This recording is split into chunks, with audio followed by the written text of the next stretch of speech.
ఒక security guard ATM సెంటర్ను తన ప్రయోజనాల కోసం అనుగుణంగా మార్చేసుకున్నాడు. తాను కాపలా ఉండవలసిన ఏటీఎం సెంటర్లో బట్టలు కుట్టే మిషన్ ఏర్పాటు చేసుకుని బట్టలు కుడుతున్నాడు. అతని నిర్వాకాన్ని చూసిన వాళ్ళు ముక్కు మీద వేలు వేసుకుంటున్నారు.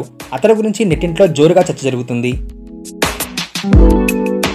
వైరల్ అవుతున్న ఆ వీడియోలో ఓ ఏటీఎం సెంటర్ కనబడుతుంది.